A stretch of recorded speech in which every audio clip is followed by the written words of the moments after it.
Bismillahirrahmanirrahim. Assalamualaikum warahmatullahi wabarakatuh.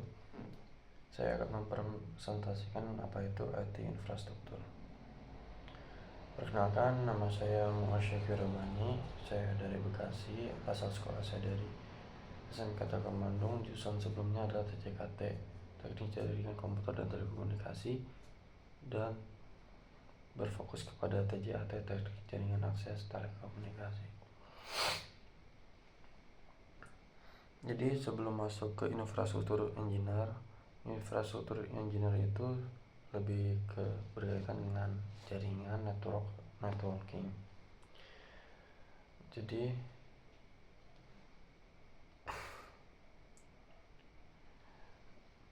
fungsi secara spesifik network atau jaringan komputer adalah kumpulan dua atau lebih perangkat komputer, server, router, switch, dan lain-lain yang saling terhubung dan dapat bertukar data melalui media komunikasi tertentu seperti kabel, wired atau wireless dengan aturan komunikasi yang diatur oleh protokol jaringan TCP/IP atau OSI. Fungsi utama jaringan itu berbagi sumber daya, contohnya seperti printer, file server, internet. Selanjutnya ada komunikasi, contohnya ada email, chat, video call.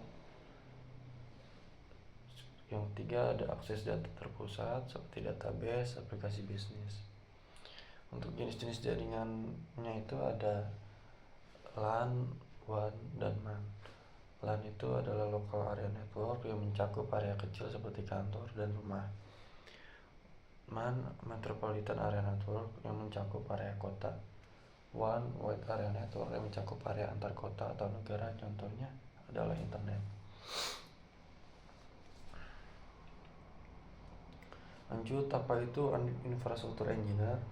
Infrastruktur engineer adalah teknisi infrastruktur yang membantu perusahaan atau startup merancang, mengembangkan, dan memelihara jaringan digital, perangkat keras, dan lain sebagainya yang dikenal sebagai infrastruktur.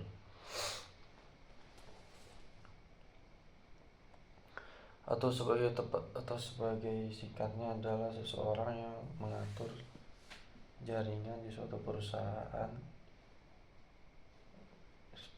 yang kecil atau besar, maupun hardware maupun software. Pekerjaan infrastruktur engineer itu antara lain ada 3, ada merancang dan meneliti, mengelola dan mengotomasi, menemukan dan memelihara. Untuk merancang dan meneliti itu artinya membuat desain infrastruktur IT seperti server, jaringan cloud. Untuk menelitinya mengevaluasi teknologi baru, membandingkan vendor, atau menguji solusi terbaik sebelum diimplementasikan di Cisco atau di aplikasi pengujian lainnya. Selanjutnya ada mengelola dan mengotomasi. Mengelola itu mengoperasikan dan memantau infrastruktur sehari-hari seperti server, storage, dan network. Mengotomasi itu membuat skrip atau sistem otomasi, misalnya untuk development, backup, atau monitoring agar pekerjaannya itu lebih mudah dan lebih terbantu lagi. Terakhir ada menemukan dan memelihara. Menemukan dan memelihara adalah mendiagnosa masalah, mendeteksi potensi gangguan jaringan, mencari akar penyebabnya dari suatu permasalahan tersebut. Lanjut, ada keahlian infrastruktur engineer. Yang pertama ada gelar sarjana atau master. Untuk kita mendaftar sebagai salah satu infrastruktur engineer, kita diperlukan adanya gelar sarjana atau master untuk kita apply ke perusahaan-perusahaan besar ataupun kecil. Walaupun kita nggak punya gelar sarjana, kita harus punya gelar master. Begitu juga untuk sebaliknya. Selanjutnya ada memahami tentang IT. Untuk keahlian infrastruktur engineer juga harus memiliki pemahaman tentang IT maupun basic ataupun yang expert. Selanjutnya ada menguasai bahasa pemrograman. Untuk bahasa pemrograman yang dibutuhkan oleh infrastruktur engineer itu biasanya ada Python dan C++, bahasa C. Selanjutnya ada memiliki sertifikat. Sertifikat itu yang dimaksud adalah sertifikat Mikrotik atau Cisco. Contohnya ada CCNA, CCNP, dan lain-lain, MTCNA, MTCN, MTCRE, dan juga lainnya lagi yang lebih expertnya. Sertifikat juga sama pentingnya dengan gelar sarjana atau master. Selanjutnya ada memiliki pemahaman. Maksud dari memiliki pemahaman itu lebih ke pemahaman mengenai apa yang ditempati dari posisi infrastruktur engineer tersebut, seperti pemahaman mengenai Mikrotik ataupun Cisco. Selanjutnya ada komunikasi. Komunikasi juga penting untuk sebagai infrastruktur engineer karena kita juga harus saling berkomunikasi antar sesama pekerja atau atasan atau partner kerja lainnya, karena agar lebih mudah dan juga dapat memecahkan masalah dari troubleshooting yang dialami oleh infrastruktur engineer. Selanjutnya ada pemecahan masalah. Pemecahan masalah yang dimaksud adalah mengetahui apa yang harus dilakukan jika ada masalah di suatu jaringan yang ditempati oleh infrastruktur engineer tersebut.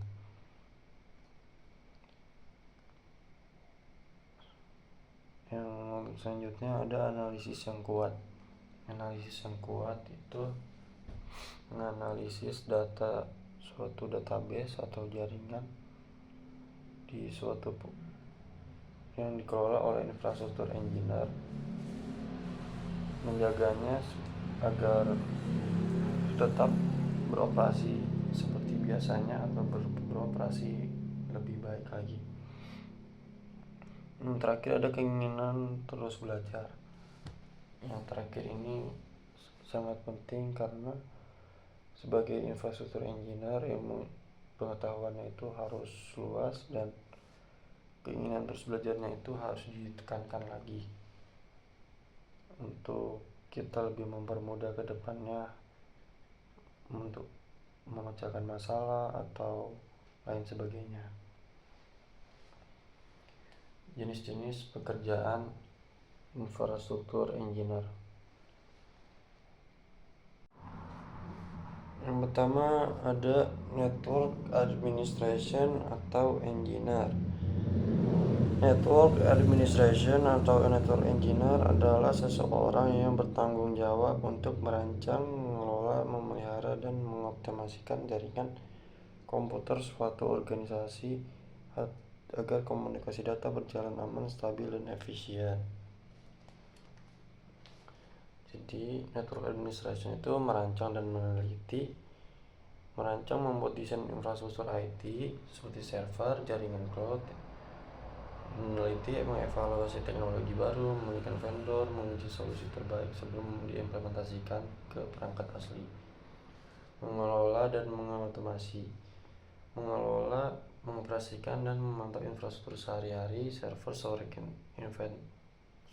network, mengotomasi, membuat script atau sistem otomasi, misalnya untuk development backup atau monitoring agar pekerjaan lebih cepat dan minim kesalahan. Menemukan dan memelihara. Menemukan, mendiagnosa masalah, mendeteksi potensi gangguan, dan mencari akar penyebab, melihara, melakukan update, perbaikan, dan optimasi agar sistem selalu stabil dan aman. Selanjutnya ada computer engineer. Computer engineer adalah profesional di bidang teknik komputer yang menggabungkan ilmu komputer dan rekayasa perangkat keras untuk merancang, membangun, menguji, dan memelihara sistem komputer serta perangkat yang berhubungan.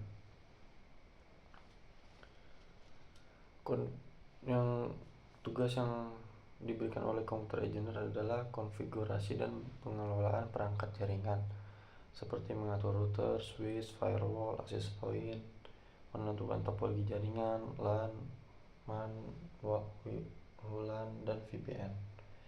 Manajemen alamat jaringan, mengatur IP address tiap komputernya, subnetting, VLAN, dan routing, mengelola server DHCP dan DNS, monitoring kinerja jaringan, menggunakan tools monitoring, memantau bandwidth, latency, dan uptime. Selanjutnya ada keamanan jaringan, mengatur firewall, rules, segmentasi jaringan, dan enkripsi, memasang IDS, IPS untuk deteksi dan mencegah serangan, troubleshooting dan perbaikan, mendiagnosa gangguan koneksi, memperbaiki masalah pada perangkat atau konfigurasi, backup, dan dokumentasi. Untuk skill yang dibutuhkan oleh computer engineer adalah TCP/IP, routing dan switching, VLAN, NAT, DHCP, DNS, VPN, manajemen firewall, dan wireless network. Selanjutnya ada sistem administrator atau sysadmin. System administration atau sering disebut sebagai sysadmins adalah profesional IT yang bertanggung jawab untuk mengelola, memelihara, dan memastikan sistem komputer, server, dan infrastruktur IT perusahaan berjalan dengan aman, stabil, dan efisien.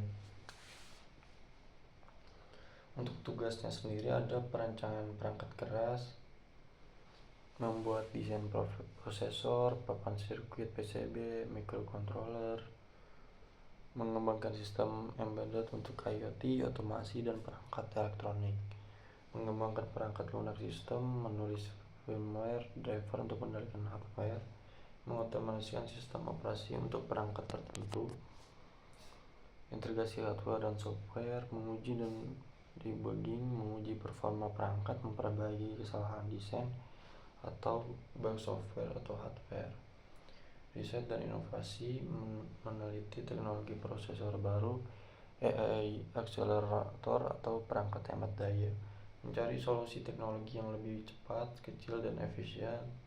Dan untuk skill yang dibutuhkan oleh sysadmin sendiri ada bahasa pemrograman C, C++, Python, dan lainnya, elektronika digital dan desain perangkaian, embedded system dan microcontroller programming, networking dasar, dan untuk perangkat yang terhubung. Selanjutnya ada database administrator.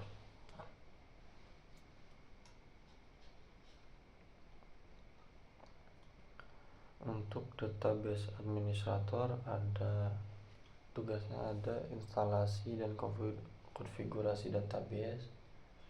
Contohnya menginstal dan mengatur sistem basis data, MySQL, PostgreSQL, Oracle SQL Server, mengatur parameter performa sesuai kebutuhan aplikasi, mengelola database. Contohnya membuat, mengubah, dan menghapus database atau table, mengatur hak akses pengguna, user privilege, keamanan data, mengenkripsi data sensitif, mengatur kontrol akses dan otorisasi, mencegah kebocoran data atau serangan SQL injection, backup dan recovery, menjadwalkan backup otomatis, melakukan restore data jika terjadi kegagalan sistem, optimasi kinerja, troubleshooting, memperbaiki error koneksi atau kerusakan table, menganalisis log atau menemukan penyebab masalah. Untuk skill yang dibutuhkan oleh database administrator ada SQL dan query optimization, backup dan recovery strategi, replikasi dan clustering database, keamanan data dan enkripsi, penyimpan catatan struktur database, skema dan prosedur backup atau restore. Selanjutnya ada DevOps, Developer It Operation atau sering juga disebut oleh DevOps engineering dalam konteks modern adalah profesional IT yang bertugas pengembangan perangkat lunak, development dan pengelolaan operasional sistem IT operation untuk mempercepat proses pembuatan, pengujian, penerapan dan pemeliharaan aplikasi atau layanan IT. Untuk tugas DevOps itu sendiri ada membangun dan mengelola pipeline. Contohnya ada mengotomasikan proses build, test, development menggunakan tools seperti Jenkins, GitHub, dan memastikan setiap perubahan kode dapat langsung diuji dan dirilis. Yang kedua ada manajemen infrastruktur, yaitu menggunakan infrastruktur as code untuk otomasi provisioning server. Yang selanjutnya ada mengelola investment di cloud atau on-premises. Yang ketiga ada monitoring dan logging, menggunakan tools monitoring untuk memantau performa aplikasi dan server, mengelola log untuk analisis dan deteksi masalah. Yang keempat ada mengelola kontainer dan orchestration, menggunakan Docker untuk membuat kontainer aplikasi, mengelola Kubernetes untuk deployment skala besar. Kelima ada keamanan dan compliance, mengintegrasi keamanan sejak awal proses, DevSecOps, mengatur akses dan enkripsi data. Selanjutnya yang keenam ada troubleshooting, menangani bug atau error di production, mengoptimalkan proses release agar minim downtime. Skill yang dibutuhkan oleh DevOps sendiri ada bahasa scripting, Python, PowerShell, Bash, dan lain-lain. Toolsnya itu ada Jenkins, GitLab, GitHub Action, dan sebagainya. Kontainernya ada Docker, Kubernetes. Cloud platformnya ada AWS, Azure, dan GCP. Networking dan keamanan aplikasi. Yang terakhir ada Cloud Engineer. Cloud Engineer adalah profesional IT yang bertugas untuk merancang, membangun, mengelola, dan mengoptimalkan infrastruktur aplikasi dan layanan berbasis cloud seperti AWS, Microsoft Azure, atau Google Cloud Platform GCP.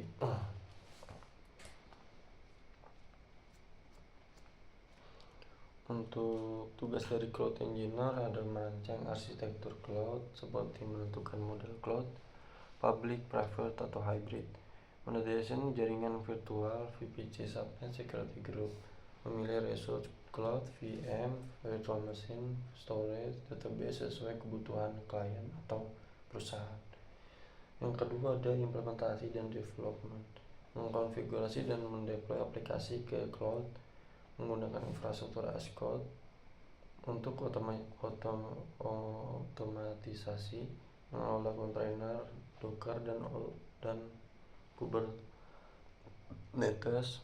Ketiga ada monitoring dan optimasi, menggunakan tools monitoring, Cloud, Azure, GCP, mengatur auto scaling untuk optimal performa, menganalisis biaya, dan mengoptimalisasikan penggunaan resource. Yang keempat ada keamanan cloud, mengatur IAM, Identity of and Access Management, mengaktifkan enkripsi data saat transit dan saat tersimpan, memastikan sistem mematuhi regulasi ISO, GDPR, HIPAA.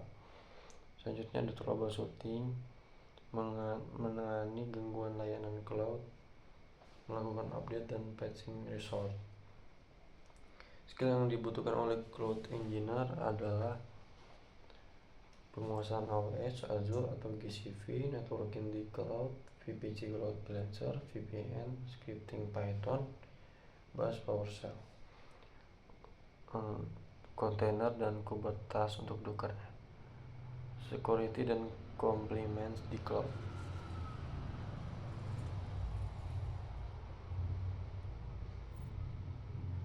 Mungkin itu aja dari saya. Wassalamualaikum warahmatullahi wabarakatuh.